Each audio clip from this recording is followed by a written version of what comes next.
करनी है कि अगर तीर्थंकर ऋषभ देव नहीं होते तो क्या होता। जब कर्म भूमि का प्रारंभ हुआ तो मैं जिस दृष्टि से तीर्थंकर ऋषभ देव को देखता हूं उसका कुछ एक चित्र आपके सामने प्रस्तुत कर रहा हूं। सृष्टि के आदि में जब कर्म भूमि का प्रारंभ हुआ तो इस धरती पर एक महामानव ने जन्म लिया और मेरे विचार से वो महामानव न जैन था न वैदिक था। वो जैसे आज जिस तरह से हम धर्म और संप्रदायों में भेद करते हैं उन दिनों में ऐसा कुछ भी नहीं था। वो मनुष्य के कल्याण की बात कर रहे थे और लोगों के आवश्यकताओं की पूर्ति कैसे करें ये बात सिखा रहे थे। एक ऐसा महामानव जो ये बात सिखाता था कि संसार में कैसे रहा जाता है और संसार में रहकर भी संसार से जुदा कैसे रहा जाता है। इस तरह की शिक्षा देने का कार्य तीर्थंकर ऋषभ देव ने युग के आदि में किया। और जब कोई व्यक्ति संपूर्ण मनुष्य जाति के लिए और न सिर्फ मनुष्य जाति के लिए बल्कि संपूर्ण जीवों के लिए वो कल्याण का चिंतन करता है और उनको एक ऐसी बात बताता है कि इससे तुम्हारा कल्याण होगा और उनके दैनिक आवश्यकताओं की पूर्ति का भी साधन बतलाता है, तो उस समय व्यक्ति ये नहीं सोचता कि ये जैन है, कि ये वैदिक है, कि इस्लाम है। वो कहते हैं ये तो मेरे भगवान है। इसलिए संपूर्ण वैदिक परंपरा में भी श्रीमद् भागवत में तीर्थंकर ऋषभ देव का स्मरण किया गया है और पूरे अध्याय में उनका जीवन चरित आज भागवत कथाकार सुनाते हैं। आप मेरी बात को सुने तो थोड़ा आश्चर्य हो सकता है, आप कभी इस बात पर गंभीरता से विचार करना कि जब मुसलमानों से और यहूदियों से पूछा जाता है कि आपका सबसे बड़ा देवता कौन है, किसकी आप बात करते हो जो सबसे पहले हुआ था, तो कहते हम तो बाबा आदम की बात करते। मुझे लगता है वो भी ऋषभ देव को याद कर। बाबा आदम कौन है? जो आदि में हुए। और जब जापान और अन्य देशों के जो देवता हैं उनसे पूछा जाए तुम्हारा सबसे बड़ा देव कौन है, तो वो कहते हैं रेसेफ, ये हमारे देवता है। अब आप देखो ऋषभ देव और रेसेफ को अगर जोड़ के देखें तो आपको साम्यता नजर आएगी। एक देश है वहां की सभ्यता का सबसे बड़ा जो देवता है उसका नाम है बुल गॉड। तो मैं आपसे यह बताना चाहता हूं बुल गॉड कौन है। माने तीर्थंकर ऋषभ देव का चिन्ह है बैल और बैल का जो देवता, लोग अपने अपने नामों से उसका स्मरण कर रहे हैं जिसने उनके जीवन पर उपकार किया है। इसलिए तीर्थंकर ऋषभ देव सिर्फ बृहत्तर भारत की सीमा तक सीमित नहीं है बल्कि संपूर्ण विश्व उनकी पूजा करता है, अपने अपने तरीके से करता है। उनका नाम स्मरण उनको अपनी अपनी भाषाओं में करता है। अगर इस बात पे गहराई से विचार किया जाए और अनुसंधान किया जाए तो आपके सामने कई नए तथ्य सामने आएंगे।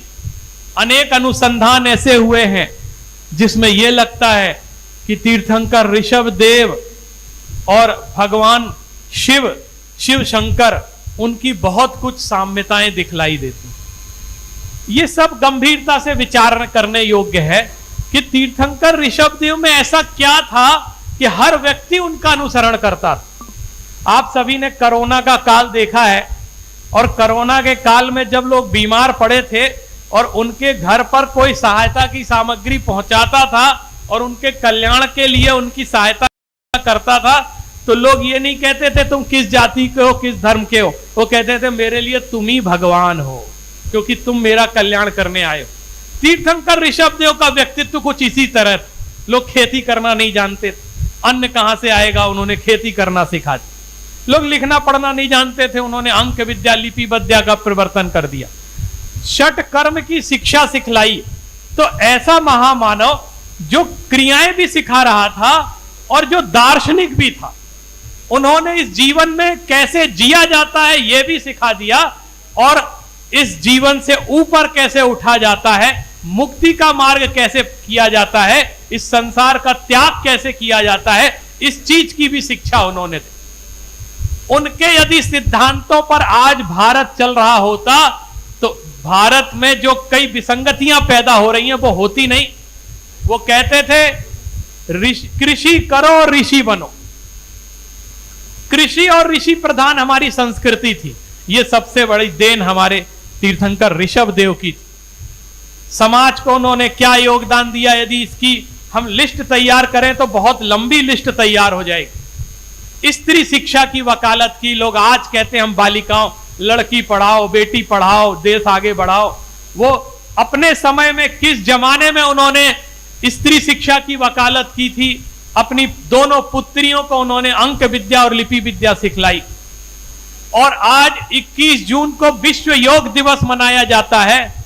लोग किन किन को योग का प्रवर्तक कहते हैं, लेकिन आप यदि गहराई से अनुसंधान करेंगे तो आपको इस बात का प्रमाण मिलेगा कि वास्तव में आदि योगी भी तीर्थंकर ऋषभ देव ही थे, जिन्होंने योग विद्या, योग की कला हमारे जीवन में सिखलाई। अनेक ऐसे उदाहरण, मैं सारी चीजें यहां पढ़ नहीं सकता, लेकिन श्रीमद् भागवत में नाना योगश्चर्या चरणे भगवान कैवल्यपति वृषभः, ऋषभ देव को अनेक प्रकार से योग विद्याएं धारण करते हैं ऐसा कहा।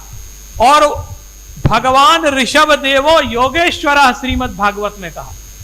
इस चीज की चर्चा कोई नहीं करता है। जब योग दिवस आता है तो कोई तीर्थंकर ऋषभ देव को याद नहीं करता है, जबकि आदि योगी एकमात्र तीर्थंकर ऋषभ देव ही थे जिन्होंने योग विद्या का प्रवर्तन किया था।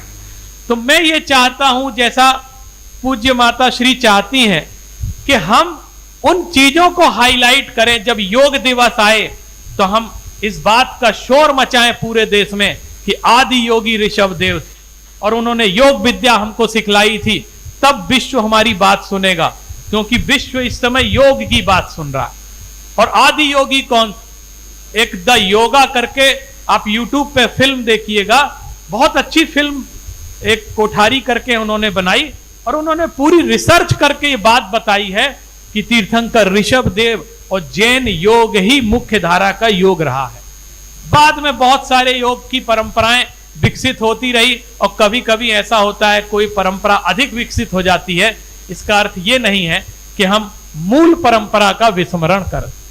तो आज ऐसा मुझे लगता है कि यदि जैन संस्कृति की प्राचीनता की रक्षा करनी है तो हमें तीर्थंकर महावीर से भी ज्यादा तीर्थंकर ऋषभ देव का स्मरण करना पड़े। आप देखिए, महावीर जयंती जिस जोर शोर से मनाई जाती है, उस जोर शोर से ऋषभ देव जयंती आज भी नहीं मनाई जाती। यह संकल्प हम लोगों ने किया।